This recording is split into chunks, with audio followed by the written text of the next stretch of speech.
Dahil sa kanyang hilig sa pagtatanim ay na-develop niya ang the smallest cucumber in the world. At dahil dito ay naisipan na rin niyang gawin itong negosyo. Alamin na natin ang business story ni Virginia Henry Deer. Dito lang yan sa Negosyo Tayo! Ang mga organic na pagkain contains more vitamins, minerals at micronutrients. Sa madaling salita, mas masustansya ito kumpara sa mga conventionally raised foods. Dahil dyan ay isang organic and healthy food business ang aming binisita upang alamin ang kanilang sikreto sa successful na negosyo.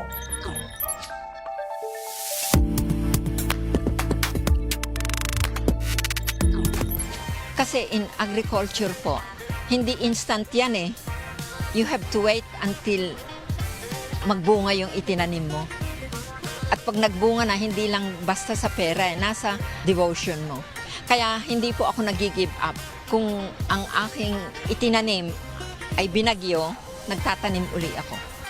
Siya si Virginia Dewi Hanrider, isang biologist, agriculturist, jewelry designer, a farmer, a scientist, researcher at isang hobby pilot. Halos naikot na niya ang buong mundo ng ilang beses dahil na rin sa kanyang asawa na isang German diplomat. Pero sa kabila nito ay napagdesisyonan pa rin niyang bumalik sa Pilipinas at dito simulan ang kanyang organic farming business. I found out that organic protocols, we are too late. So I introduced my small hybrid cucumber, which I worked for 17 years. Kilala ang negosyo ni Virginia sa pag-develop ng pinakamaliit na pipino sa buong mundo kung saan nakabuo siya ng mahigit 20 recipe mula dito. Meron silang pickles, salsa, prunes, juice, may vegetable noodles at marami pang ibang masusustansyang produkto. Pero kahit gaano pa man kagandang pakinggan ang uri ng kanyang negosyo ay di pa rin maiiwasan ang mga problema at pagsubok na kinakaharap nito. Weather, bagyo ng bagyo, ulan ng ulan.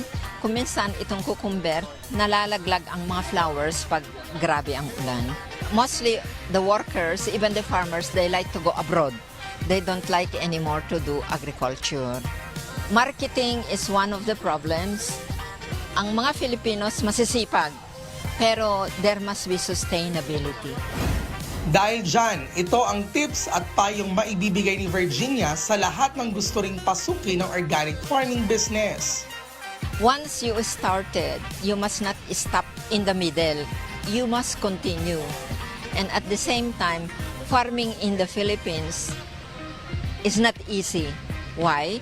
Because they are not organized. Second, ang weather condition nga. Kaya dapat tayo magnegosyo.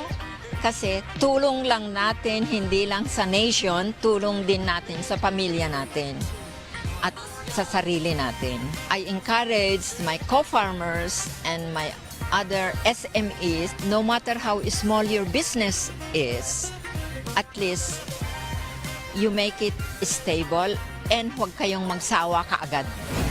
Ang pagsasaka o farming ay hindi madali. Kailangan ito ng di matatawarang dedikasyon at walang humpay na pagtatrabaho, umaraw man o umulan.